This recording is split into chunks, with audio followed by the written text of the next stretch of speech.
Bismillahirrahmanirrahim. Assalamualaikum warahmatullahi wabarakatuh. Alhamdulillah wa syukurillah mitra-mitra kaum dangu sadayana urang masih kene tiasa patepang dangu deui tiasa sasarangan deui sok sanos mung di jomantara ngalangkungan channel Sisma Bakekok. Alhamdulillah dina dinten ayeuna urang neraskeun dihanca anu maneh sabanoyak ieu kurang didangukeun dina jejar si Peloy karya Carson Bakekok dina bagian anu ka 183. Mudah-mudahan koena ieu acara dongeng teh sing ngajantenkeun panglipur kalebu pangabrahmana hiburan kanggo mitra-mitra sadayana di mana wae ayana disukulakna disiklukna anu sami-sami mika cinta tur mika resep kana seni budaya Sunda. Mitra sapada teu nyangkolong tingkana waktos mangga urang dilajengkeun wae dongeng Sunda teh wilujeng ngadangukeun wilujeng manco dina hapena sewang-sewangan. Prung.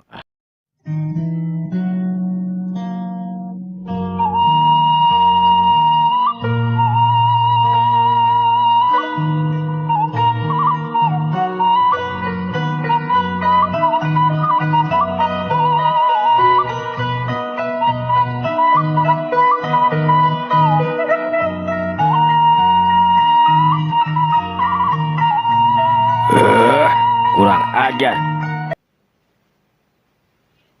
Saha anu geus ngalametkeun kisah loka. Aing teu ngarti. Aing anu boga kamampuan leuwih teu bisa nuturkeun kana gerakan eta jalma anu maling kisah loka. Ceuk Ki Bandang Baluga.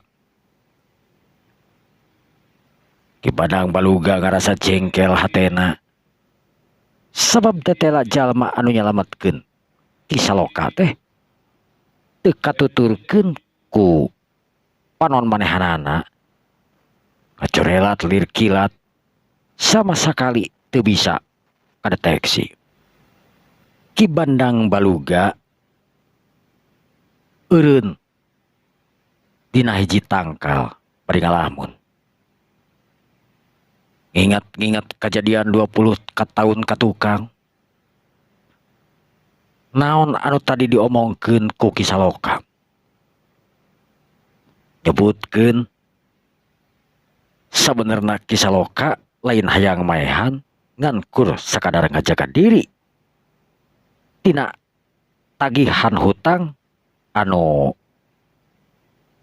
ngahaja ditagih ku bapa manehanana. Nah, naon omongan kisah loka tadi bisa dipercaya ku aing. Kisah loka nyebutkeun manehna henteu boga niat arek maehan anak buah jeung nu jadi bapa aing. Kisah loka ngan saukur ngajaga diri dina amukan anak buahna jeung bapaku kula. Keke naon maksudna? Ras ingat dina hiji waktu sawaktu bapakna ngomong ke anak buahna beri harewosan sedengkeun Ki Bandang Baluga waktu eta umur 8 tahun. Ingat tur eces jentre masih keneh kadenge sanajan geus aya kana 20 tahunna dina ingatanana. Bapana harewosan ngomong jeung babaturanana yen arek nyulik hiji awewe anu ngaranna Lasmini anu mangrupakeun pamajikanana kisah loka. Ki Bandang Baluga ngusap beungeut. Pok Ki Bandang Baluga ngomong. Nah benar ucapan kisah loka teh. Lasmini aing nyaho. Ibu-ibu waktu aing keur leutik anu kacida pisan bageurna terus sering ngasuh oge ka aing. Tapi teu mungkin bener lamun kisah loka anu memang maehan kanu jadi bapak aing ku alatan teu pararuguh. Sedengkeun aing nyaho kumaha bapa aing sikepna ka Kisaloka harita. Anu bengis telenges. Sanajan bapa aing harita mere duit, nginjeumkeun duit ka Kisaloka nu kese kitu bageurna. Bageur sote kusabab bapa aing memang boga kahayang ngadeuketan anu jadi pamajikan anak Kisaloka. Aduh. Nah, ieu teh. Nah, aing anu salah tanggap. Ras deui harita Ki Bandang Baluga sawaktu manehna umur 8 tahun diinitkeun kanu jadi akina, diajar ilmu silat sanajan kurda dasar. Selama 5 tahun Ki Bandang Baluga diajar ilmu bela diri dinu jadi akina. Sanggeus akina maot, Ki Bandang Baluga balik deui ka lemurna nyaeta na Kacaringin. Barang nepi Kacaringin, kacida kagetna keur Ki Bandang Baluga sabab ngadenge bapak jeung anak buahna kabeh tiwas. Nyaeta dipaehan ku Kisaloka. Hate sedih, amarah, jeung sagala rupa pacampur ngajadi hiji, nu antukna ngajadikeun ngabeungul dina hate hayang balas dendam kanu ngaran Kisaloka bari jeung teu ditanyakeun heula naon sabab musababna. Kisaloka jalma anu bageur ceuk manehanana. Dina hate leutikna ngaku Kisaloka teh memang jalma anu bageur tur soleh ti baheula keneh. Tapi kari-kari ayeuna manehna geus aya kana 20 taunna manehna ngajorog ka Kisaloka hayang balas dendam. Ngan untung Kisaloka aya nu nyalametkeun. Renghap Ki Bandang Baluga ngarenghap. Jelas naon anu diomongkeun ku Kisaloka memang bener jika nama. Aing kudu maluruh kabeneranana. Mun kieu aing kudu balik deui ka Caringin. Dinteun teu oge aing teh kudu ngagugulukeun hawa nafsu nu hayang balas dendam ka jalma anu teu tuah teu dosa. Sanajan eta buktina geus ngabunuh anu jadi bapa aing. Aing apal kumaha Bilasmi bageurna ka aing, kumaha Mang Saloka bageurna ka aing baheula waktu aing keur leutik. Tapi jelas bapa aing anu hayang ngapimilik ka pamajikanna Kisaloka tangtuna meureun. Sing saha wae ge moal tarima lamun kitu mah. Aduh. Jelas mun kieu mah aing kudu balik deui ka Caringin. Sugan aya jalma anu masih keneh bisa dipentaan tulung ku aing jangan jelaskeun ya. Ceuk Ki Bandang Baluga.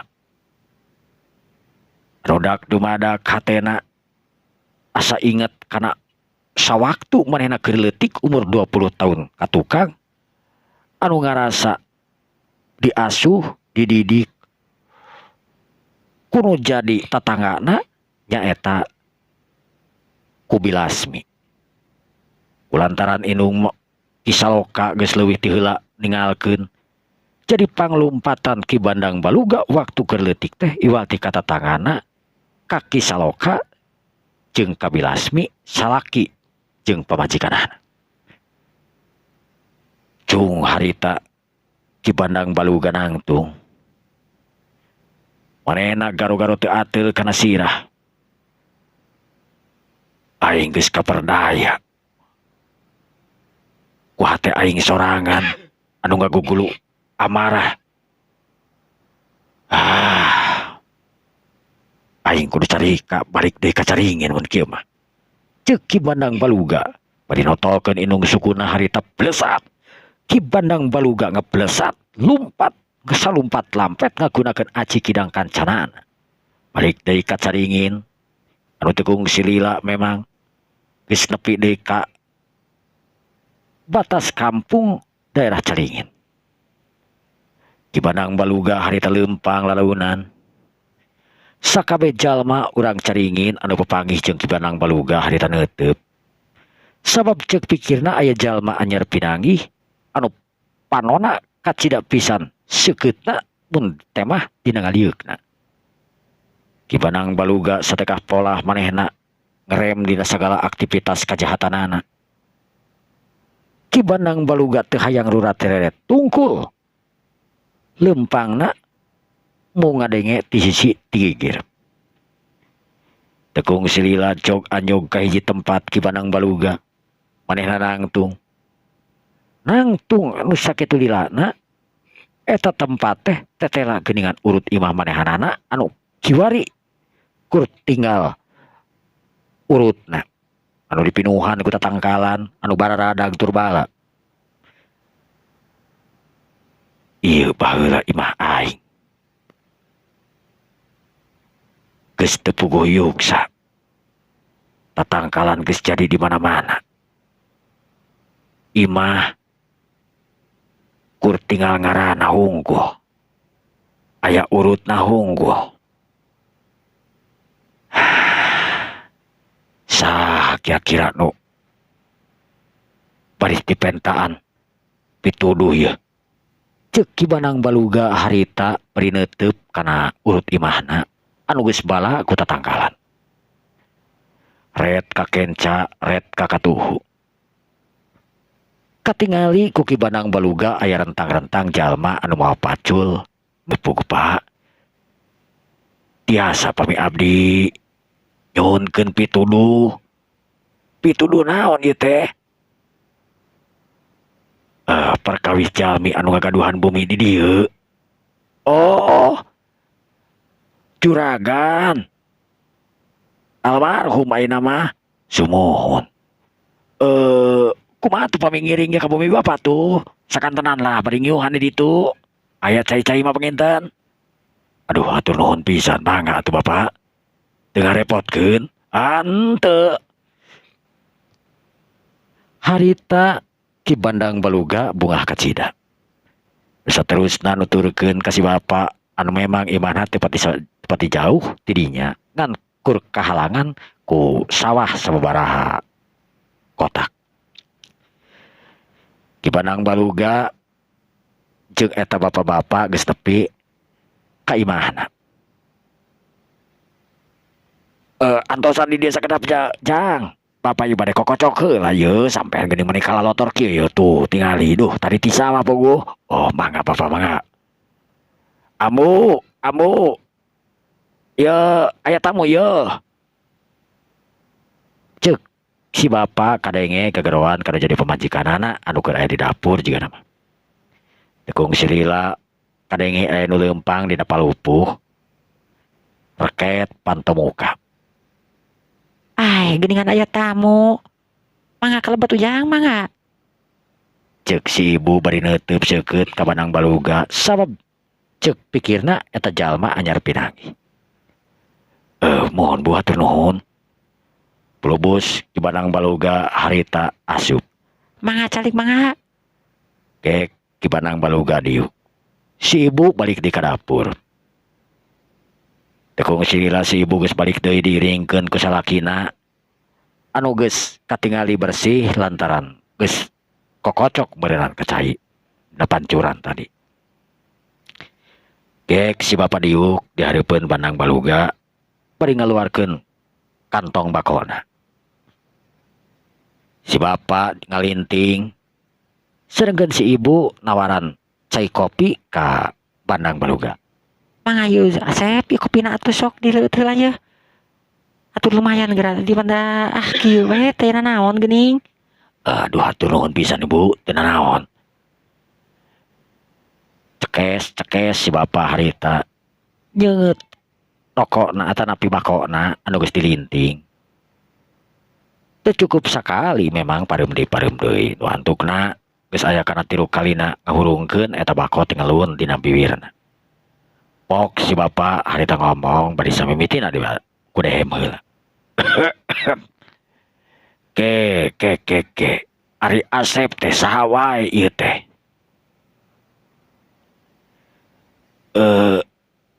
Abdi teh pugu kalaresan ka 20 tahun di dieu, 20 tahun kalangkung abdi teh.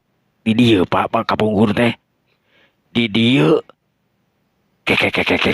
Saha teh atuh ieu teh? Abdi teh anu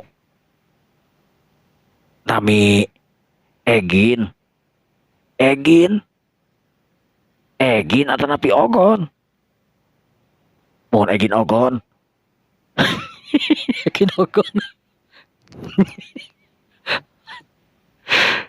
Oh, sanes putrana Juragan teh asugan. Mohon kalaresan pugu mohon. Aduh, kamana wae itu urang teh salami 20 tahun teh teu aya. Biasa Pak. Ngalalana dari dia ge geuning tos teu asa saha geuning. Mun tapi geuningan aya harta banda mah sawah, kebon ge da raya ayeuna ngadon gararamlung we geuning teh aya nu ngurus ieu. Cobi pami di dieu mah geura. Bari di dieu deui atanapi. Aduh Pak. Nya atuh mending di dieu deui we. Ari urang teh di mana wae atuh ieu teh? Abdi mah tebih Pak di ujung kulon kamari-kamari mah. Oh, gitu. Tos gaduh. Bibit atuh ayeuna mah. Teu acan Pak. Uluh geuningan. Ke. Ieu geuning sapertos aya nu serius bade naon ieu teh ka dieu teh sagalasna. Salian ninggalian patilasan di dieu. Mohon pugu kieu Pak abdi teh. Hoyong naroskeun. Sebab musababna pun bapa teh maot teh kunaon Pak. Memang terang abdi oge pun bapa teh maot dibunuh. Tapi panginten aya sebab musababna.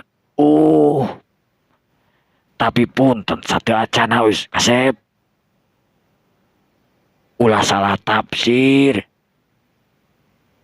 Ulah keheul atawa dendam. Moal Pak. Kumaha cingan? Salaresna mah kieu. Dina waktu 20 tahun ka tukang. Bapak hidup anu ngaran teh Juragan lah sok disebat nama Juragan dah sahari asli mah teu terang. Masih hanamut artos kata tangi na anu nami kisah lokal. Tapi jelas masih hanamut artos anu sagitu ageungna teh gaduh tujuan kanggo Juragan jeung anak buahna. Tujuan anak naon gitu Ki. Tujuan nama jelas. Tetela geuningan Juragan teh hayang nguasa tur ngarebut anu jadi pamajikanana. Kisah loka anu ngaranna Lasmi.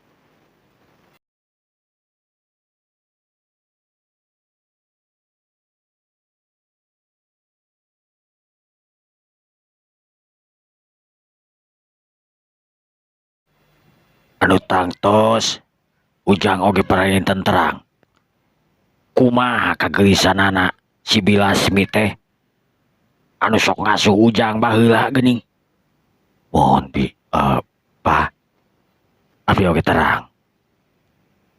Teu nyangkinya dengan Bapak teh. Nya kitu. Dunya anu mawa sangsara. Anu ngalajur hawa nafsu. Kacontohan geuning. Tapi punten sanes mapa ngomongkeun tapi dalah kumaha geuningan. Ieu mah ngagua rahasia we. Dabongana Ujang hoyong terang anu sajelasna. Terus masih kene aya anak buahna anu nyesa gitu Pak. anak buah na juragan teh aya 2 Andi anu nyesa tapi henteu di dieu. Di mana kinten-kinten Pak? Aduh ka di mana eta mah? Ngan sameme ini ti dieu memang pamitan ka bapak, ka punggur bapak ge dan nujung ora ka punggur teh. Nya nyebut nama moal arek sakali-kali deui cenah.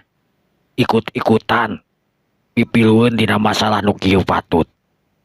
Ya syukur cekeng tarik kitu mah. Oh gitu Pak. Janten kaputusan teh panginten. Ari kaputusan mah saur bapak we ieu mah saur bapak tapi duka. Kunaon kisaloka harita mateni anu janten bapak hidup. Kahiji bapak hidup ngaganggu rumah tangga na ku hayang ngerebut nu jadi pamajikan anak kisaloka. Kadua-duana kisaloka dina waktu harita boga budak anu umurna kurang leuwih ti 5 bulan. Eta budak teh nepi ka tug leungitna. Kulantaran kisaloka anu dikepung ku anak buahna. Tur budakna oge nepi ka ngacleng. Tapi aneh nepi ka kiwari budakna teh leungit dina tangkepan hiji jalma anak buahna bapak hidup. Leungit. Maksudna bapak budak eta leungit ilang tanpa karana teuing kusaha teuing di mana. Aya nu nyamerna kusaha nu tangtuna beureunan. Disamar ku jalma-jalma anu sakti gagah mandraguna tangtuna. Da teu bisa katuturkeun ku panon cenah. Teras tah sageus kitu kisaloka ngumak ngamuk. Lantaran jelas sageus pamajikan anak kisaloka maot. Ya ari maot teh kasebut teu wajar. Maksana teu wajar. Pamajikan anak kisaloka maot teh loba tatu. Maksudna jiga aya nu tos ngagadabah.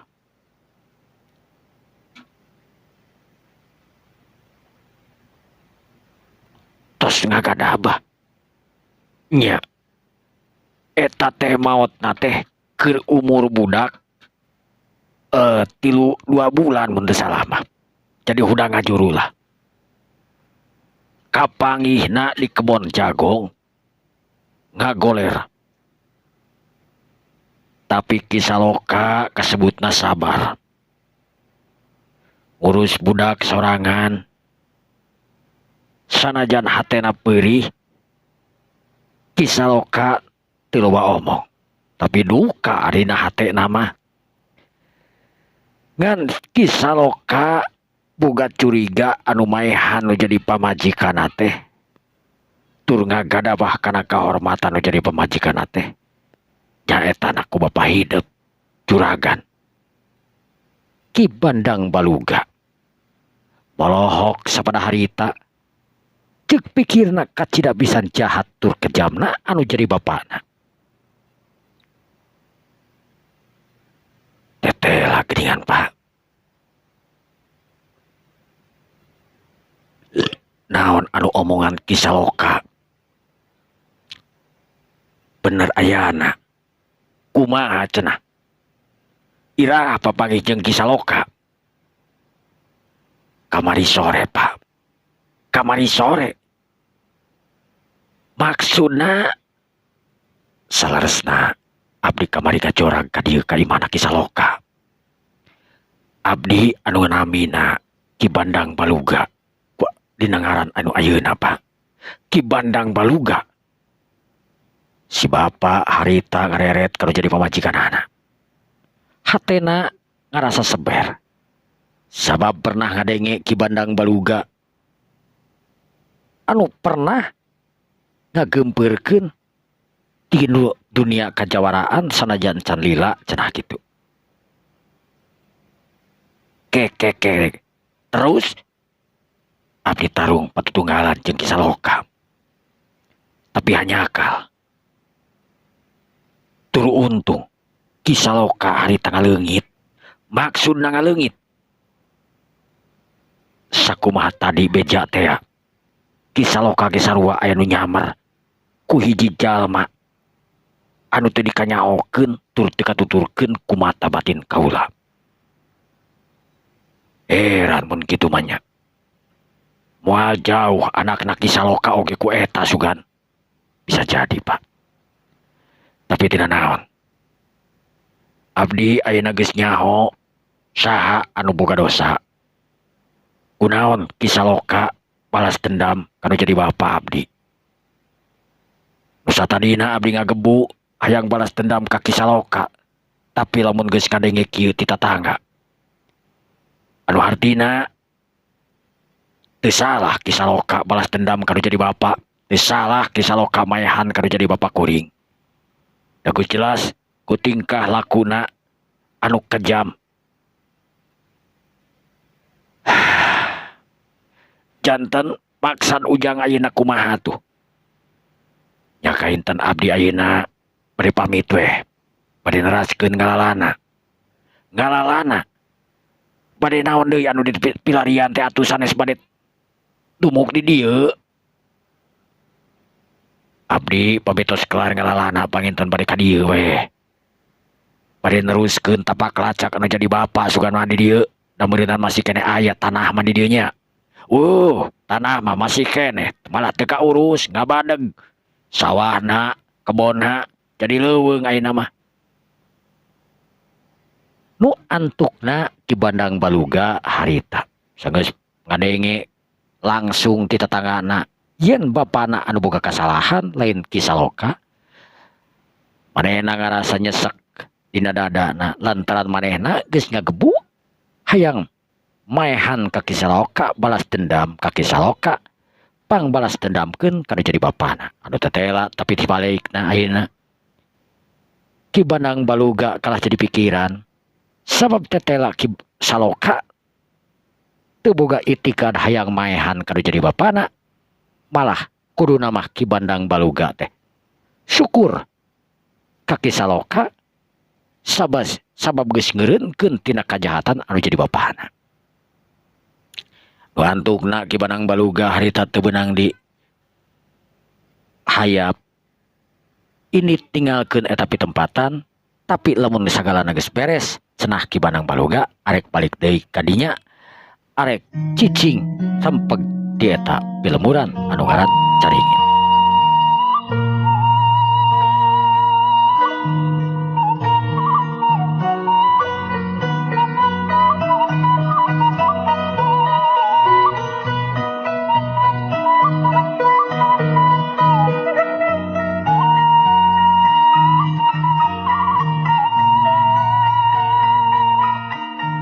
Para mitra kaum dangu sadayana.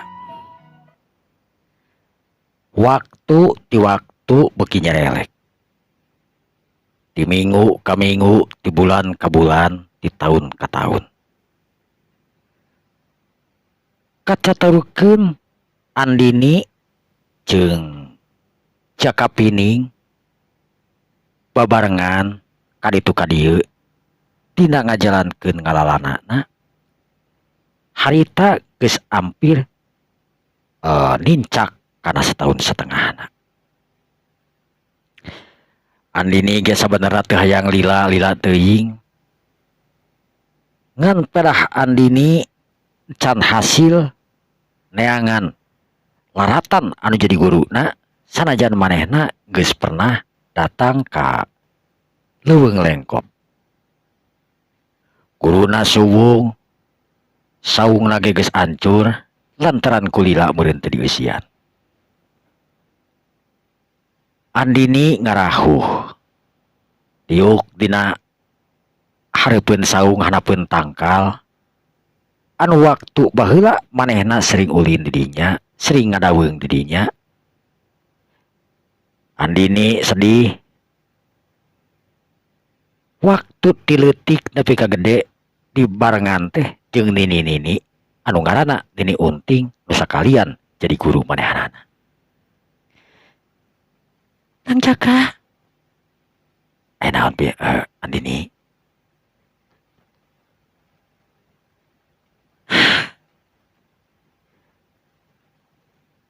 Abdi meakeun waktu di dieu.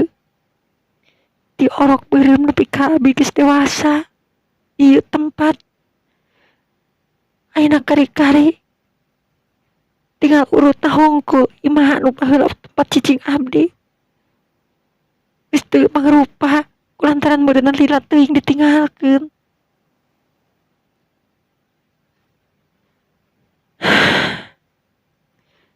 Si Nini ka mana? Ini atuh. Andini, memang kacida penting nak lamun papanggih jeung Nini Unting teh. Kacida penting na Kang. Kahiji. Abdi yang neroskeun tapak lacak anu jadi indung abdi Kang. Maksud Andini? Indung abdi anu ngaran Nyimas Pandanwangi. Anu sawaktu abdi keur orok beureum. Meh-mehan jadi korban anu jadi bapak abdi ayeuna. Maksudna Bapak Andini anu ayeuna di lembur. Uhun Kang. Jarak dak Andini nyaritakeun sawaktu manehna dipikeun atanapi tengah aja dipikeun lantaran lesot tina aisan anu jadi indungna Nyimas Pandanwangi tur ngacleng kana jurang anu sakitu jerona. Indungna harita nyusul ngaclog nu maksudna rek tewak bayi tapi indungna nepi ka kiwari teuing di mana teuing hirup keneh atawa henteu-na ngan anu jelas Nyimas Pandanwangi ti harita teu muncul deui eueuh bangkena teuing di mana ayana hirup atawa paehna. Gitu Kang. Namun nya teh mah indung abdi ayeuna aya kada dikieun. Abdi yang terang di mana anjeun ayana Kang. Itu lamun tina teu ayana. Hayang terang di mana kuburanana. Andini, sabar geulis. Dina waktu nu bakal datang insya Allah sagalana bakal katingali bakal kapendak. Urang kada sabar ting tawakal. Ceuk Jakapini ngaregeregeun Andini bari ngusapan kana buukna bangun anu deudeuhna keranan. Kang Jaka.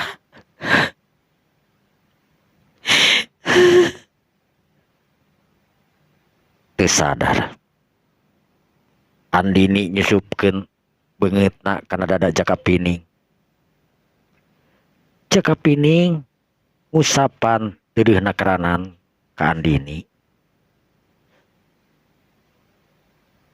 Andini, tos. Naon anu bakal kajantenan urang sasarengan urang duaan. Kang.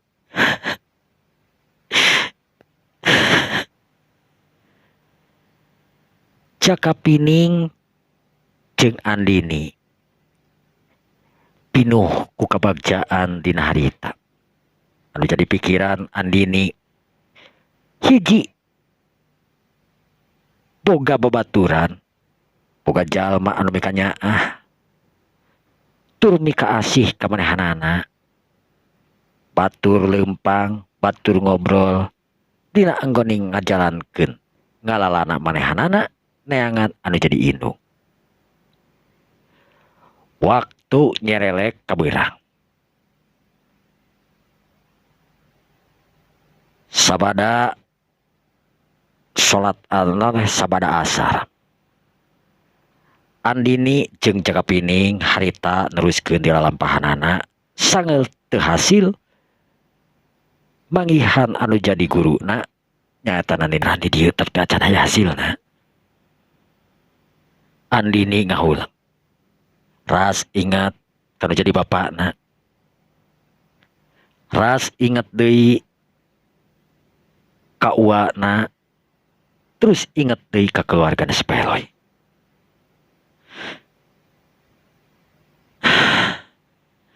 Selaras nama Andini oge. Hayang gura giru mulang ka lemur Kang. Tapi dah dikumaha tuh. Ya tuh mudah-mudahan we. Urang dina ngaranna ieu teu ngahasilkeun naon anu di pilari ku Andini oge ku Akang oge. Ceuk Jaka Pining harita. Duanana laleumpang mapai-mapai pileuweungan. Anu jelas eta leuweung teh kasebut leuweung genggong anu tara kasorang ku jalma. Jalan anu teu ngabalungbung anu baheula pernah dipake jalan ku Andini ayeuna geus katutupan ku rarawai, katutupan ku dangdaunan jeung areuy-areuy anu ngarahmat. Tapi Jaka Pining jeung Andini anu geus biasa hirup di leuweung teu ngajadikeun eta halangan teh masalah keur maranehanana. Beras Andini jeung Jaka Pining anjog ka hiji tempat anu mana tempat eta teh mangrupakeun walungan anu sok biasa baheula dipake ngojay ku Andini.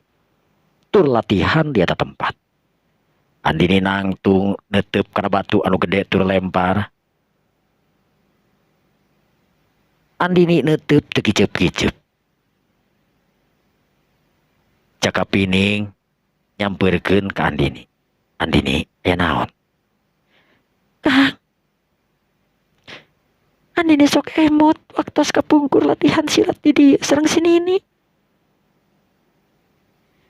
Kacida pisan suka bukana abdi di dieu kapungkur. Matak sedih mun kitu teh mah. Andini ngusap cipanona anu merebay wae. Andini tos teuing demutan wae. Nu atos mantos we. Mudah-mudahan kahareupeuna tiasa kasorang deui. Tiasa menakan deui si Nini supados jelas naon anu dipilarian ku Andini tiasa kapenak koncina kaparan aya di Nini Unting. Andini manggut. Bisa tresna manehanana duaan ngaluruskeun di perjalanan. Beurang peuting manehna teu eureun, kur eureun-eureun teh lamun ngeusian beuteung kitu oge lamun mangihan lembur. Andini teu elat nanyakeun susuganan aya jalma anu nini-nini datang ka eta pitempatan. Dina hiji waktu Andini keur aya di warung. Keur ngararopi lantaran dahar mah tadi di leuweung geus seubeuk beak ngadahar nangka anu memang mangihan di tengah leuweung. Jadi ka warung teh kur sakadar arek ngaropi hungkul makanan-makanan ringan gitu. Katingali rentang-rentang Andini keur barang dahar jeung Jaka Pining aya nu datang dua jalma barang keur kitu waktuna kabujang saep